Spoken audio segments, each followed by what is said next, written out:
Go ahead and call the July 6th meeting of the Architectural Review Committee to order at 4 o'clock. And to start off with, Erica, will you provide a roll call for us and announce how people can join the session online? Absolutely. Chair Bluth has informed us that he will be absent. So Vice Chair Hunter will be chairing, and I'll go ahead. Vice Chair Hunter. Present. Present. Committee Member Carter. Committee Member Carter. She's muted. I'm here. I'm just struggling with technology today. Thank you. Committee Member Osterbar. Here. Committee Member Schmidt. Here. Committee Member Pauly also informed us he will be absent. Committee Member Tregenza. Here. Okay. Staff members present are Principal Planner Roveri, Associate Planner Buggert, and myself, Recording Secretary Barrera. And members of the public are encouraged to join our meetings via Zoom Gov, a secure service that connects you live with no lag time. This meeting is also streamed live on youtube.com/City of Monterey. It's also streamed on Comcast Channel 25. If you would like to provide public comment, please join the meeting using Zoom or by telephone, making sure to join in time to accommodate delays. To join the Zoom meeting from a computer or phone, use the link or phone numbers on the agenda posted at isearchmonterey.org. To join by telephone, dial 833-568-8864, then enter the webinar ID. Today's webinar ID is 161-914-9563. If prompted for a participant ID, press pound. Detailed instructions for using Zoom are available at monterey.org/public meetings. To provide public comment via Zoom, please use the raise your hand function at the bottom of your screen. To provide comments by phone, dial *9 to raise your hand, then *6 to unmute when called upon. Public commenters will be announced using their last 3 phone number digits or the name typed into Zoom. Public commenters will be muted until it's their turn to speak. Please turn off your TV or computer speakers or go to another room while connected, as background noise interferes with the broadcast. Public speakers will be called upon in order of hands raised. There is a 3-minute time limit for today's meeting. Please stay within that limit. Thank you. All right, thank you, Erica. Now I'll open the consent agenda. If there are any comments from members of the committee that would like to discuss any of the items on the consent agenda. There's only one thing I noticed. One of the no counts just was not added as a number.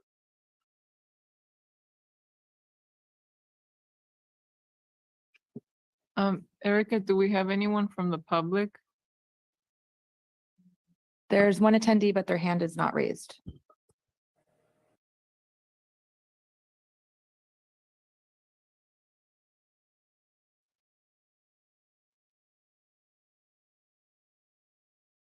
The attendee's hand is raised. It's the applicant. I can go ahead and allow them to speak. No, is that the applicant for what we're discussing? It is. We'll deal with that when we get to the public appearance items. Okay. With this, we're dealing with the consent. Oh, his agenda hand is at this down now. point. I think that might have been a mistake. Okay. Okay. Okay.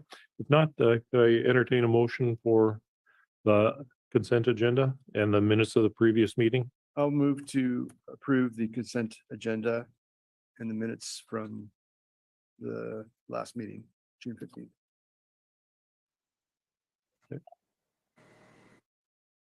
Okay. I'm sorry, go ahead, Patel. Yeah, I was going to second, but just do we need to just clarify that the one item, the no count, just wasn't counted? Can you repeat that? I can't hear what you're. Oh, sure. Sorry. Then there was one no count that just wasn't added in the minutes. It was noted, but the number wasn't added. On what? On what item? Third. Let's see if I can find it.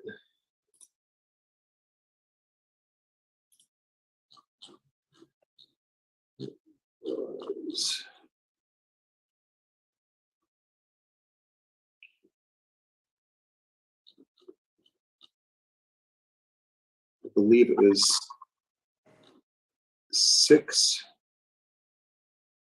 and it was Polly was noted, but it just wasn't listed as a number. So I'll amend my motion to reflect that on item 6. Committee member Polly voted no. Is that okay? Sounds good. All right, so we've had a motion by committee member Tregenza to approve the consent agenda, the meetings from the minutes from the previous meeting with the change and seconded by committee member Ostavar. Okay, and as mentioned, Chair Bluth is absent, as well as committee member Polly. Vice Chair Hunter, Aye. committee member, Actually, let me Oh. I'll have to recuse myself because I wasn't present at the meeting, so okay, abstain. I'll mark you abstained. Committee member Carter,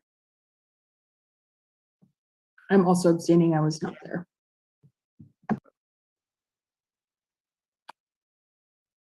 committee member Ostavar, Aye.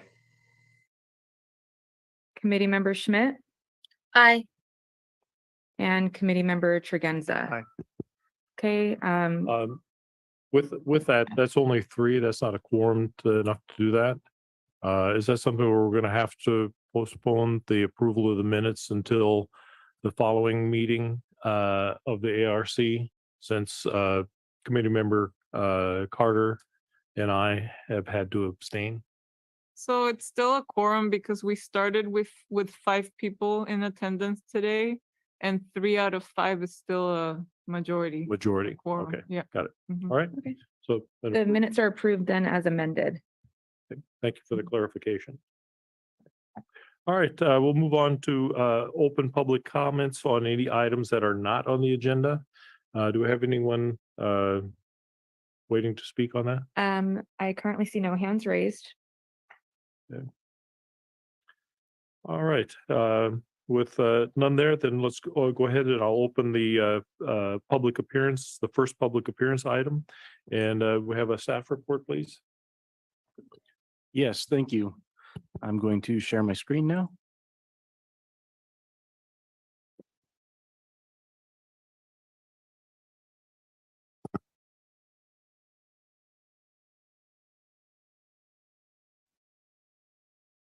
All right. Good afternoon. My name is Matthew Buggert, and I'm an associate planner with the City of Monterey's Planning Division. Today before you is a project at 165 Via Gayuba for a architectural review permit for a second-story addition at a single-family dwelling. This is for today's ARC meeting on July 6th, 2022.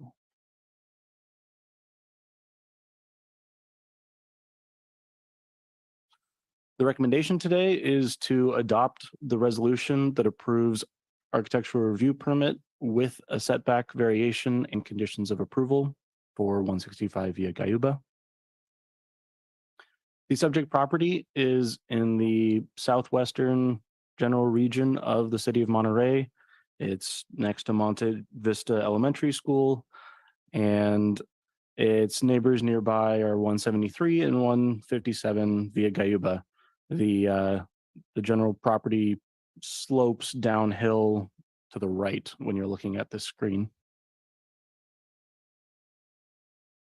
The existing front elevation of the property, there are story poles installed for what is being proposed today on the left side with the orange netting. You can see the 2 adjacent properties on the left and right. It is a pretty substantial grade in the area. You can see the property to the left is further down, and the property to the right is pretty high up. From a plan set, measuring from the base of the garage, which is set further down on the property, all the way up to the top of the existing residence is 17 and almost a half feet. Last year, they did some adjustments to the front of the property that updated the paint and external look of the structure. And what's being proposed today is a addition above the garage on the left side that would result in a split level interior house setup. Right now, there is no direct access between the garage and the residence. You walk out and go back into the structure.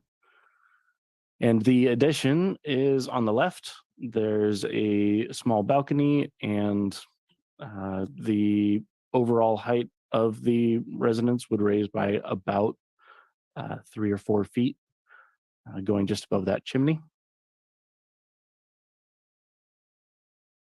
This is a rendering of what it would look like. Currently, that wood that's there for the front door and the overhang is there right now, and the proposed addition would try and match the wood features to what was installed last year. Regarding the setback variation for this property, the existing garage right now is right at the 4-foot setback, which is required for first story structures. And typically for a second story addition, there is a additional setback. For this zoning district, it would be up to 7 feet from the boundary line. And so the request is to allow the second story to go straight up from the existing garage that's there right now. It would result in a master bedroom, 2 walk-in closets, a master bath, and an office setup, as shown on the site plan on the right side of the screen. Brief look at the split level connection, just that the hallway stairs would connect to the proposed addition and would still not connect directly to the garage below. From the side elevation, from the downhill side, looking at the property, it's a little hard to see, but the white blob on the lower figure is the addition that would occur on the property. The garage currently has a flat roof, and as proposed as part of this application, he is proposing demolition of the garage and rebuild of the garage with the second story on top of it, with the same structure, just so it has the reinforcement to be able to support that second story. The findings required for approval are that the proposed siding, form, mass, and architectural style are appropriate for the site. The project as proposed meets the development standards and has appropriate siding. When it comes to setbacks, it complies with all setbacks except for that one side setback on the right-hand side of the property. The massing, scale, and style is compatible with the single-family neighborhood. This would not be the only home that would go in that has that slightly raised structure on the downhill side. Some of the other properties in the area that have similar forms are at 172, 132, and 241 Via Gayuba. And it would still retain its single-family character as a single-family home. Regarding views, privacy, and the living environment not being impaired, no impacts were identified during the noticing period and the netting that went in, which went in a little bit earlier than anticipated. We had one individual who came to the office requesting additional information about it. She's two properties up from the proposed property. And once she saw the plans, she said, yes, that looks great. We also received letters from both the downslope neighbor and the upslope neighbor from this property, letters of support for this project. One of the main reasons for it, I'm gonna hop back just a couple slides, is that the proposed addition, they could put it on top of the residence and still be in compliance with maximum height allowances. And this was trying to be somewhat courteous to neighbors to drop it down so they wouldn't affect that uphill neighbor's view looking out.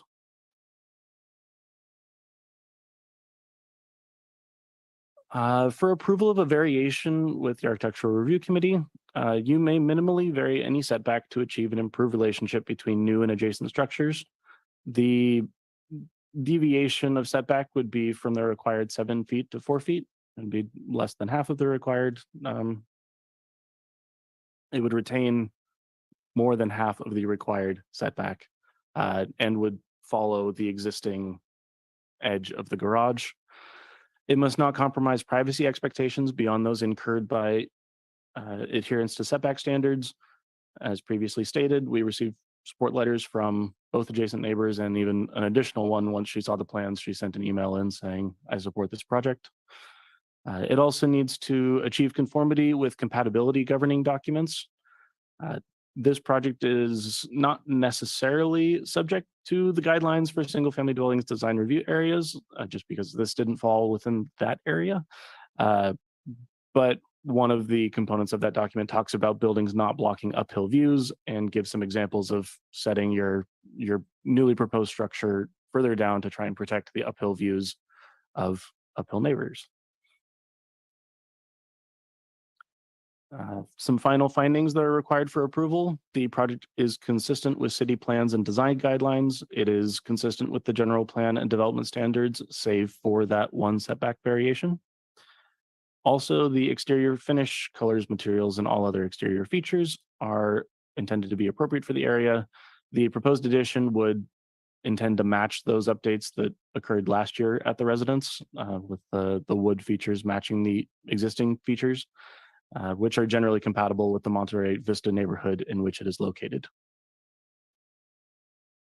The conditions of approval, there are no specific conditions that have been applied to this project. There are the standard conditions of approval of needing to obtain a building permit within a certain amount of time, and the project would be required to comply with those as contained in the proposed resolution.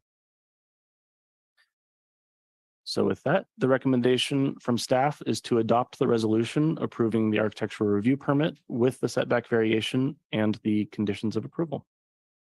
With that, that concludes staff's presentation. I know the applicant is also on the line as well and available to talk any questions, and I'm also here to All right. answer them as well. All right, thank you, Matthew. I'd like to open it up for committee member questions for Matthew and comments. Yeah, Matthew, thanks. Good presentation. So what's the height from the base of the garage all the way up to the peak of the roof? Is it 21.3 or? Can you turn your mic on? We can't hear you.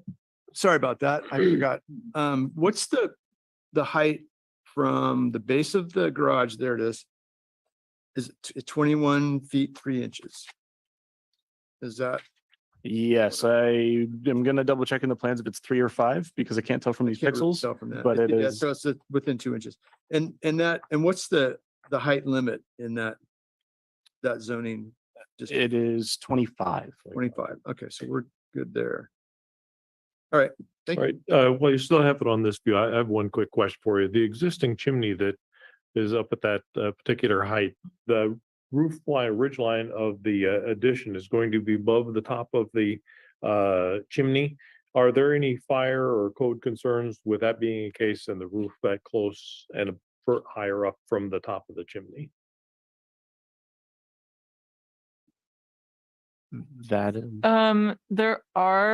You're right that there are chimney height requirements, but I don't know them off of the top of my head.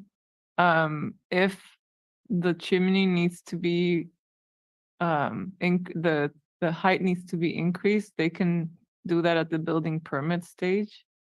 And chimneys are exempt from the maximum height requirement. But that is something within the permitting process that would have to be addressed with the chimney height with this, or is that something that would not normally be addressed in that process?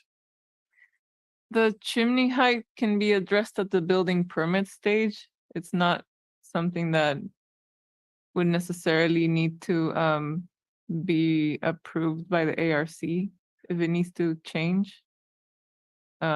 Because again, the chimney height is exempt from the building height. Yeah, I wasn't asking it from a standpoint of building height, that concern, more of a fire safety or code associated with that concern. So, all right, thank you. Question sort of to that. I'm assuming we can actually simply add that as part of our recommendation. Is that correct?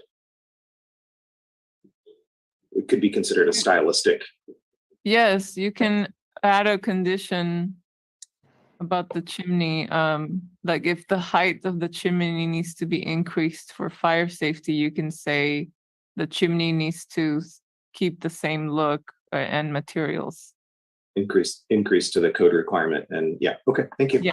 All right, thank you. Good question. Thank you. Anyone else? All right. If no other question or comments there, open up to see if the applicant would like to make a statement or has anything to present. I see the applicant on the line. Their hand is currently not raised.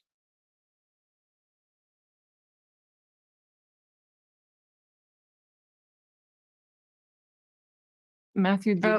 did he mention to you that he would want to talk? His hand is raised now, so I can go ahead and allow him to speak. Hello, can you hear me? Yes. Hi, and my name is Sal Jorgensen, and my wife and I are the co-owners, and with our two children, who are 7 and 9. And I think Matthew covered the details. I just wanted to introduce myself and say that we're just, working towards accommodating children. They're currently sharing a bedroom, and my mother-in-law is also spending more time at our house. And we're increasingly working from home. So we're trying to get some more space. We work closely.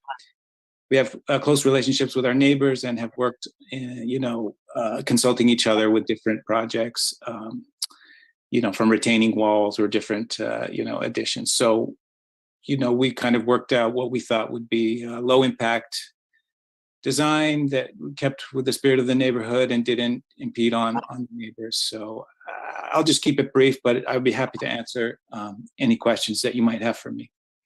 All right. Thank you. Any questions or comments for the applicant? No, I think this is a very nice design, and I'd also like to commend you and your neighbors for the level and quality of the communication with each other. I think that's great. All right. At this point, open it up for, I'll close the public comments on this then, or should I ask for any other comments from the public on this particular agenda item? I can go ahead and remind the public how to participate. To join the meeting from a computer or phone, use the link or phone numbers on the agenda posted at isearchmonterey.org. To join by telephone, dial 833-568-8864, then enter the webinar ID. Today's webinar ID is 161-914-9563. To provide public comment via Zoom, please use the raise your hand function at the bottom of your screen. To provide comments by phone, dial *9 to raise your hand, then *6 to unmute when called upon. Public commenters will be announced using their last 3 phone number digits or the name they've typed into Zoom. And I currently see no other attendees and there are no hands raised. All right, thank you, Erica. That's the case, I'll close the public comments. If anyone does sign in, we'll give them the opportunity to express their comments. So at this time, open up for committee member comments and discussion. Yeah, Patrick Triggens, I went up there today to check it out, and I think it's going to be a really nice little addition to that house, and it's great that they're able to harvest a little bit of view shed without affecting their neighbors at all, because the even from across the street, they're kind of blocking just a forested area, not the view of the bay, which was spectacular today. So I commend the design. I think it's fantastic. You guys are working with your neighbors so closely, and really, really good job on this. I think it's gonna be great. I'll simply echo that. I think it's a really great design. Wonderful that you've cooperated and collaborated with your neighbors. Also a great presentation from staff. Thank you for very simple and highlighting the things that are of issue to this committee as well. Looks like it's going to be a really, really nice addition to the community. Okay, I agree with my fellow committee members. I think the project is looks very nice. I think it'll be a nice addition to the area, and I appreciate the owners and applicants working with their neighbors, coming to an agreement that works best for everybody. Okay. All right. All right, if no other comments, I'll entertain a motion on this, if someone would like to take a stab at it. I'll go ahead and move to approve application ARP 22-0062 for preliminary final architectural review with secondary addition and setback variation of a existing single-family residence. And there was one more thing in there. Chimney. What was? The chimney, it was the, Oh, yeah, if the chimney needs to be raised for any codes, that it's going to match the materials and look of the existing chimney. And I thought there was one more thing in the title that, other than the setback, it was a conditions, maybe. No, okay, no conditions, all right, other than the chimney. I think it was standard conditions of approval. That's what. the plan Okay, said. that's what I saw. No special conditions, other than the chimney. okay, I'll second. Also, all right. We've had the motion from committee member Tregenza to approve the application for 165 Via Gayuba, ARP -22-0062 for preliminary and final architectural review for second story addition and setback with the addition condition of the continue if it with the chimney, if it needs to be raised, that is done so with the similar materials as is, and was seconded by committee member Carter. Okay, like to make a roll call for a vote, please, Erica? Sure. Vice Chair Hunter, Aye. Committee Member Carter, aye. Committee Member Ostavar, Aye. Committee Member Schmidt, Aye. Committee Member Tregenza. Aye. Great. That motion carries with a vote of 4. The decision is appealable to the Planning Commission within 10 days, and we have planning One thing, a vote of 5. with a vote of 5. 5. Thank you. And that didn't look right. It is appealable to the planning office within 10 days, and we have applications in our office or online. All right, thank you. Then that passes. Mr. Jorgensen, congratulations. Thank you again for an excellent presentation by staff and the effort and cooperation put in by the applicant to bring this design forward. All right. See, next on our public appearance agenda is the confirmation of the annual appointments for chair and vice chair. On this thing here, staff, do you want to discuss that first? Yes, my name is Fernanda Roveri, Principal Planner. I prepared a very brief staff report. I just wanted to, for those of you who are new to this committee, I attached the terms. It's called Term and Selection of Chair and Vice Chair of City Boards and Commissions Policy. So in that policy, it says that the person who has served the longest in the committee and who has not been chair in the past is eligible to be the chair. And so in this case, our committee member Hunter is next in line because he has the most seniority without having served as chair. And then same logic would follow for vice chair. And so according to the policy, committee member Tregenza would be up for the vice chair position. And so those are staff recommendations, but you are welcome to discuss and make any other motion or any select alternative committee members, chair and vice chair positions. Can I make a motion to approve? All right, thank you for the presentation. We have a motion from committee member Carter to approve. I second. The only other thing is to make sure, as far as I'm willing to take on the role as chair for the next year. If I read the report properly, have to agree to serve. Yeah, I'm okay with it. Thank Okay, you. all right. Geez, I just made that assumption. Well, Should have asked. just want to make sure, I don't want people storming the gates here saying it wasn't. done. So, all right. Anyway, we have the motion from committee member Carter and seconded by, I forgot. Schmidt, Committee Member Schmidt. So take a roll call vote, please, Erica. Sure. Vice Chair Hunter, Aye. Committee Member Carter, Aye. Committee Member Ostavar, Aye. Committee Member Schmidt, Aye. Committee Member Tregenza. Aye. Okay, that motion carries with a vote of 5. Okay. Right. Say thank you very much for that. And just even though he's not present, appreciate Bob Bluth from for his service the past year as the chair, and he's done a wonderful job. And I assume will continue in his service on the committee. So well done, Robert. All right. Are there any other staff reports or information to share? Let's see. So at the last ARC meeting on June 15th, we had a brief discussion on the architectural review submittal checklist, the lighting standards for signs, and the tree protection standards. So I emailed all of our ARC members all of those documents.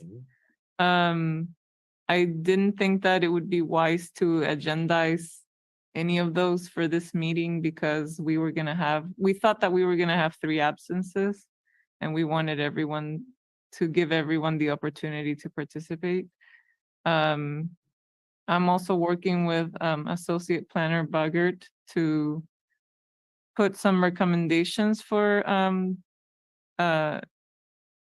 updates to our architectural review checklist. So we can bring those forward at our next meeting.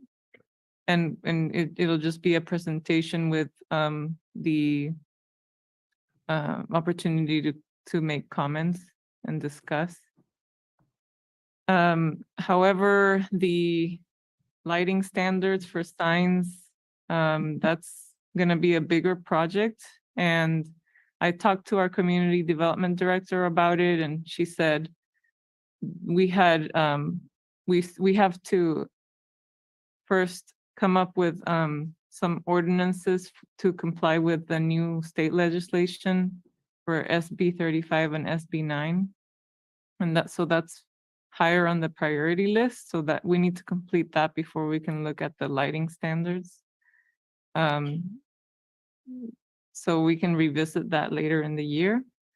And then the tree protection standards, I did not, so we do not have the authority to have a presentation on those because it's a different department. It's the Parks and Recreation Department. And I was advised by the director that this tree protection standards are not the purview of the ARC. So yeah, unfortunately, that's just not something that you all can request that they be amended. Understood. Okay. Anything else? Can I make a suggestion? With the sign ordinance, I was just thinking it might be beneficial to maybe reach out to a sign company to get maybe ahead of technology that doesn't exist yet. Like, oh yeah, this is what's coming in the next 3 years. We're going to start seeing more of this type of sign with this type of bulb and this type of thing.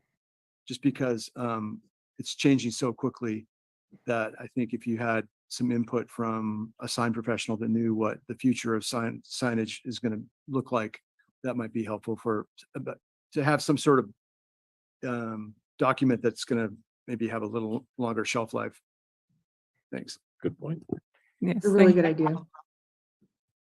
Good point. All right. Anything else?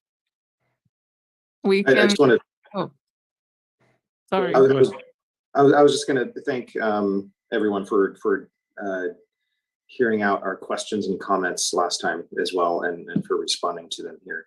I think that's really, really appreciated and appropriate, and looking forward to the conversation when it comes up. Okay. Great. On a separate topic, I will just say that I was in Monterey on Monday for the 4th of July celebrations and volunteered at the firefighters pancake breakfast. And they sold 783 tickets for their pancake breakfast. And it was just an amazing community event, and it was really wonderful. So if anybody is thinking about making it next year and coming to Monterey for 4th of July celebrations, if you didn't make it, it was really fun.